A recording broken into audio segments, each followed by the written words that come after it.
So hello you guys, welcome back to my channel. Right. Listen, I know I've said it about the last few episodes that they were like really big and like there was a lot to talk about, but I think this one tops everything. So like look, first of all, it's been a rough few episodes. There's been a lot going on that has been hard on the feelings, okay? Fear is not fucking around this season. They're not. One thing a lot of people are pointing out about this episode is the fact it aired on Mother's Day, and I'm kind of like, that was a choice. Wow. But then like it doesn't really matter what day you aired this on. It was gonna have the same impact no matter what. Like it was gonna hit you in the crotch of your feelings no matter what.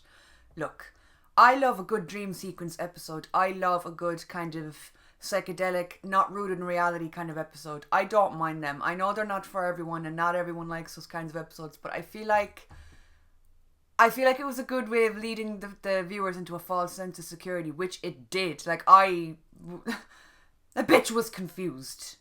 It's rare that you get an episode like this that actually makes you stop in your tracks. You know, the ending, the conclusion to this episode, honestly, left me speechless. The acting was absolutely incredible. I liked a lot of the dialogue. I liked a lot of the smaller kind of just background scenes. Like, you saw Daniel and Strand together in the background. Obviously, you had Old Man Morgan, who looked... he still looked kind of sexy, like, I'm just gonna say it, okay? The smaller kind of scenes, like in the background, where you had Daniel giving Strand a haircut, you had the two of them just chilling in the background. I loved it in this little dream sequence, which is all it was, so technically it's not the future. But hey, it was a happy moment and I will take them where they are given, okay?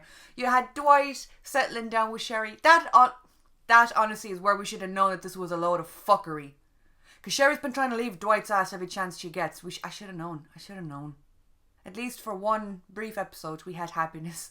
In our characters' lives, there was happiness, okay? I really liked...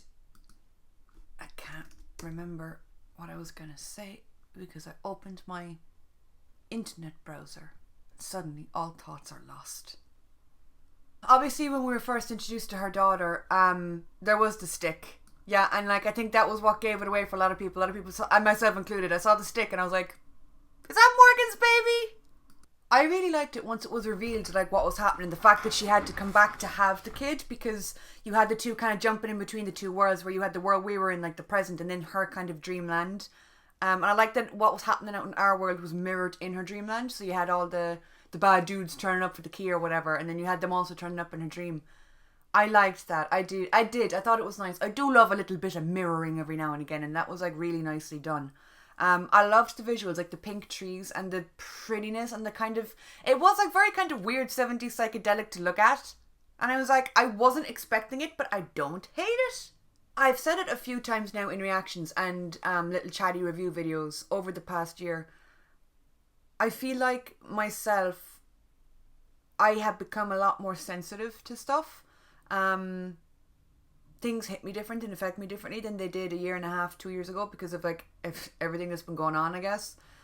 But I think that speech between her, where Grace was holding her daughter's hands in between her face, and she was telling her that she'd always be with her or whatnot. It was a very touching moment, absolutely beautifully done.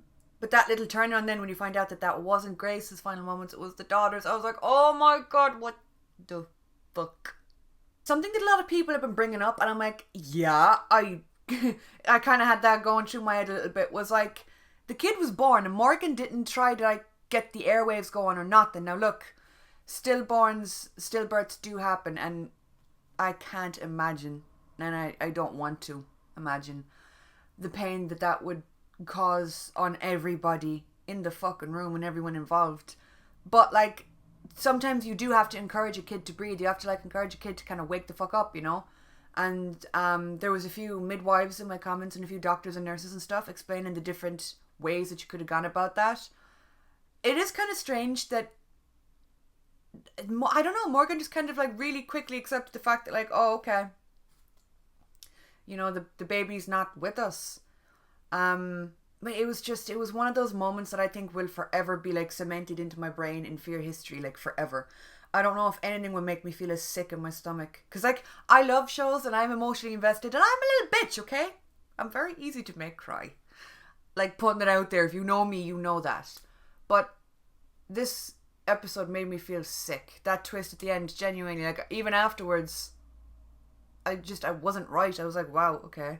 And I'm not really someone who gets impacted by stuff like that. So, you know, I can differentiate between, like, it's just a TV show or whatever. But, like, fuck me, this hit. It hit. There was a lot of other people in the comments saying the same thing, that it was an insanely heavy episode. And then, of course, you had the few smart asses being like I said, oh yeah, it's just a TV show, get over it. And, you know, it's sad, but, like, things like this happens, whatever. And it's like, yeah, but at the same time, it's still sad and it was tragic. And you had a lot of people likening this scene and moment to Judith and Laurie and Laurie's death and stuff. It was interesting that it was similar to that, but the reverse, that you had obviously the mother live and the kid die. It was just, you had a lot of people as well saying they wanted to see a Walker baby, and I'm like, let's not even go there, okay? Z Nation fucking scarred me with that shit. I was trying to get up some comments there to try and see what people were saying about the episode, and it just makes me laugh so much. I got a comment. Seriously, stop talking. Important information and you're yapping. Do you ever just want to smack someone into the fucking face with the weight of 1,000 gods? Because, yeah, that hits me sometimes. Why do I talk? Because I fucking want to. Impale yourself on a cactus, my darling. So yeah, you guys, that is it for this little chat review video. I liked this episode. It was very rough to watch, but it's one of the standout episodes. Like, I can't even liken, like, I guess you could liken it to the Laurie situation, but I can't liken it to anything I've seen in Fear. It was intense. So yeah, that's just my few thoughts on this week's episode. Let me know your thoughts down below, even though I know many of you did under the reaction video. And yeah, I hope you're staying safe. I hope things are starting to look up wherever you are in the world, and look after yourselves, and I'll talk to you all soon. Also, just to, like, I don't know, clarify, because I got a few comments about it, I think under my last video. Those are replicas. They're not real. They're replicas from weapons from Supernatural. Like, a few people asking me, why do you have knives on your wall? And I'm like, why not?